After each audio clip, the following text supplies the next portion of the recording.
Hey you guys, Caleb from Engage 8 here, and today I thought I'd bring you something a little different, a video of me talking about something that really piqued my interest that I saw on Twitter earlier today. A writer from Power Football Focus, I believe it's Power Football Focus Anthony, Anthony Treesh. He did a college football starting quarterback ranking, maybe not even starting quarterback. It says all 127 FBS quarterbacks and where they stand 1 through 127. So this would be kind of interesting to see what a journalist and writer for college football ranks all 127 FBS quarterbacks, and what I believe would be different, what I would change about it and such. So I'm going to get right into it and really just talk about the ones that stand out to me. Don't want to go through all 127 because I haven't seen all 127 play so far this season. I've probably seen a vast majority of them, but I do want to go through and talk about the ones that stand out to me. So yeah, let's get right into it. So, of course, coming in at number one, and I don't know how anybody could disagree with this, you got Trevor Lawrence. And I mean, Trevor Lawrence is probably as good a quarterback as you could ask for. I mean, sure, there may be a few things here and there that you might want to see changed, but in terms of a collegiate football quarterback, I don't see any weaknesses in Trevor Lawrence's game. Dude's got a cannon arm, he's accurate, he makes great decisions, knows how to throw on the run very well, excellent at reading defenses. Of course, Trevor Lawrence. I mean, why not? And number two as well, Justin Fields. I mean, really no disagreement there. Some people could even flip Justin Fields because he's a little bit more versatile. Justin Fields has an exceptionally strong arm. I mean, it's almost like deceiving watching him like place footballs down the field, 20, 30 yards downfield just perfectly. He has an incredibly strong arm. Now, kind of one of the first ones that kind of stood out to me already at the 3 spot is Zach Wilson at BYU. And while Zach Wilson has been putting up unreal stats, leading BYU to an undefeated season so far this year, I wouldn't say I'd put him at number 3 just yet. I think there's still a little bit more that he needs to prove, especially against the competition he's faced. Maybe not prove, that's probably the wrong word to say, but I think there's a little bit more that he needs to showcase in terms of his arm strength and just overall decision making in the field. I mean, he's been incredibly efficient. He has insanely high completion percentage. He has a 94.4 passer grade through 8 starts, which is leading all quarterbacks. So he's making plays over the field. He's incredibly efficient. But in terms of number 3, I would definitely keep him in the top 5, no question. But 3, I'm not too sure as of right now. Probably when I look back on this, I'm going to think, yeah, Zach Wilson definitely deserves 3 as being right now the 3rd best collegiate quarterback in FBS. At 4 and 5, Mac Jones at 4, and then Kyle Trask at 5. I would say that's probably a little high for both. I think Mac Jones is exceptional. He's also leading top 3 in efficiency. He's 2nd in completion percentage at 78.5. He's just been looking fantastic. Of course, he's got a fantastic O-line. He's got just a depth of receivers. Like, it's unreal how deep that receiving pool goes. Even with Waddle out, Devontae Smith and John Mechie have looked fantastic in the past couple of weeks. And, I can see why people have been putting him so high and giving him a lot of praise, but right now, Mac Jones, I don't think I'd be giving him the 4 spot. I'd definitely probably put him at 5 or 6. I'd drop him just maybe 1 to 2 spots. But Mac Jones for sure has looked great. Same with Kyle Trask. I think early on in the season, his hype leading into the season was there, and he was living up to it. And now that we've seen him dismantle Georgia and then put a hurt on Arkansas last week, Kyle Trask does look like a top 10 quarterback, no question, in college football. 5, I think, is a fair spot for him. I mean, he's been fantastic. He's got a 91.3 passing grade. He's probably one of the more complete quarterbacks in college football. Just in terms of a pocket passing quarterback, dude throws darts across the field. I mean, he's been fantastic. Now, this is where I think maybe the biggest disagreement comes in. At number 6, he's got Spencer Rattler. And I know Spencer Rattler is obviously one of the most talented quarterbacks. He, Justin Fields, Trevor Lawrence, those guys have just the most immense talent. And while Trevor Lawrence and Justin Fields have the stats that definitely help them with their high placement, Spencer Rattler, I'm not too sure. I mean, he's had some great games, and he's looked really good this season.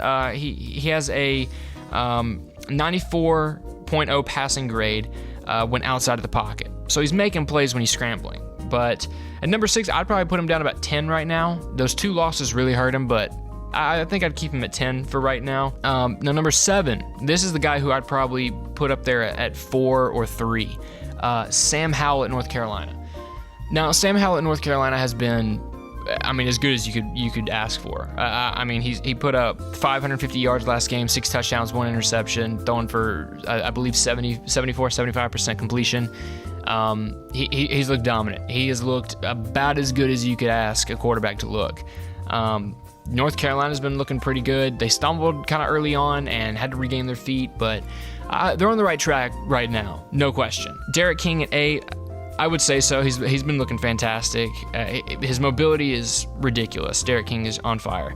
Michael Penix Jr. at 9. That's kind of you know what? I'd give it to him. I'm all on the Windiana train. Y'all know that. Indiana is the team that I want just to go all the way this year. I don't care if anybody's going to take the national championship or even make the playoffs that we're not expecting. I hope it's Indiana. I don't know what it is about Indiana this year, but I love seeing teams that are about 500, maybe a little above, out of nowhere just have an explosive season. So I think that'll be huge to see. Also shake up the Big Ten. You don't have just Ohio State and then Wisconsin or Penn State or Michigan every 2 to 3 years make a big push and look like a potential playoff team. But right now, I want Indiana to go. I want them in the playoffs. But my biggest gripe with this list right now, I would say, would be Matt Corral at number 11. Now, Matt Corral has been he's been good. He's been very good. With the Lane Kiffin offense, you need a guy that can make plays pretty much anytime, anywhere on the field. Whether it's with your arm or legs. If you play in Lane Kiffin's offense and your quarterback in there, you have to be able to make plays regardless of the situation. Sometimes it's a big risk, big reward offense, but at the same time, you got to be consistent with it. Because if you're consistent with it, you're putting up 50, 60 a game. And Ole Miss has been. But at the same time, Matt Corral has also been a little costly with his turnovers at times. In week 7 against Arkansas, he had 6 picks. 6 interceptions in one game. Between Justin Fields, Zach Wilson, and Mac Jones, I think they have 6 picks between the 3 of them. And that's just kind of the gap. And that's only 7 to 8 spots difference out of 127. So it's not like I'm choosing the 80th ranked quarterback versus number 10. This is number 2, 3, and 4 against number 11 and 6 picks. That's huge, and that's just one game. That's not even all season. So I think he's got a lot of room to grow. He definitely has a lot of room to grow. He's definitely got the talent to get where he needs to be. But right now, I would put Matt Corral probably in the 20s. I wouldn't say he is a top 15 right now. By the end of the season, he might get there if he keeps up what he did last game. 11 seems a bit too high for Matt Corral. Graham Mertz at Wisconsin at 14. That's fair. If they had played all the games that they had scheduled so far and didn't get messed up by COVID, yeah. For sure, I would say Graham Mertz would be probably 8 or 7, just because got 4 games in of the season for the Big Ten, and you got to see more. That's the reason why a lot of you see Kyle Trask and Mac Jones in the top 5 is because they've played 8 or 9 games. And Justin Fields, we saw what he did last year. Dude put up 50 total touchdowns to 1 pick. We already know that he's top 3 talent in college football, so that's understandable. But I would like to see some more from him, and he would definitely crack the top 10. Looking at this list, one of the ones that really surprises me is Ian Book at 29. Now, I'm reading the stats here, and Power Football Focus, they do a fantastic job keeping track of stats and everything. Love these guys. He had a 60.3 passing grade in his first 6 starts, which, yeah, that's not top 25, not top 20, not where you'd expect him to be, but he's been really what we expected him to be in the past 2 weeks, including the Clemson game and then on. He's been what people wanted him to be when he was at Notre Dame. He's exactly that. Last year, he looked great and leading Notre Dame to a pretty solid season last year. Really good season last year. Not pretty solid. Really good season last year. But we do need to see some more consistency from Ian Book. I think Notre Dame deserves their number 2 spot, obviously, and I think being a part of the ACC helps. So seeing him going up against a consistent schedule of facing opponents who kind of understand what ACC ball is like and how to act around that, like an independent such as Notre Dame, and how to play against them. It'll be a very interesting matchup against Boston College this week, because BC has, they almost pulled some big upsets recently. So really excited to see what Ian Book does. I think he could crack top 15, top 10 possibly, if he elevates his game just one more step. If he just shifts into that next gear, I could see him definitely reaching a spot in the top 15, no question. Now, continue going through this. I think one of the biggest surprises was Tanner Morgan at 36. I think a lot of people expected him to be top 20. So seeing him drop this far has been a little crazy. Now one of the ones that kind of shakes me a little bit is the fact that Joe Milton at Michigan is ranked higher than Sam Ehlinger. And now Sam Ehlinger has definitely had in terms of Sam Ehlinger, has had a severe drop-off in production this year. He's still doing his thing at Texas, 4-year starter. Kid's a beast. Kid's dominant. Apparently, though, he has the 11th worst rate of uncatchable balls thrown over 10 yards downfield at 46%, which you never want to see from your starting quarterback. You never want to hear those numbers. And apparently, his passing grade has dropped pretty heavily. 81.2 in 18, 86.9 last season, and then 73.5 this year. So we're seeing him not look like himself. He's kind of a little too jumpy, looks a little too giddy at times. Sure, Texas has only got 2 losses right now, and they have the potential to maybe win out, depending on how this week goes with Oklahoma and Oklahoma State. Even though Texas lost to Oklahoma earlier this year. It'll definitely be interesting to see what Sam does. As a 4-year starter, sometimes you expect them to be just automatic all the time. Just being so well adjusted to the offense, having the same coach this whole time. I'd like to see Sam kind of grow from this season and see if he can progress and take Texas. Texas and Michigan have been kind of the same. They come into the season each year with such high hopes, and they're expected to finish with 1, maybe 2 losses just based on the talent they have on the team, the coaching staff, and just who they have returning each year. If Texas can win out with just 2 losses, I can see Sam Ehlinger, it being because of Sam Ehlinger. But as of right now, Texas, Sam Ehlinger at 40, or 41, with Joe Milton ahead of him, that does seem a bit shoddy, but we can let that slide, and it doesn't really matter. Looking at the rest of these, a vast majority of these are very accurate. Saw Bo Nix at 47, I believe. Brock Purdy was probably the one that was like, wow, man, at 63.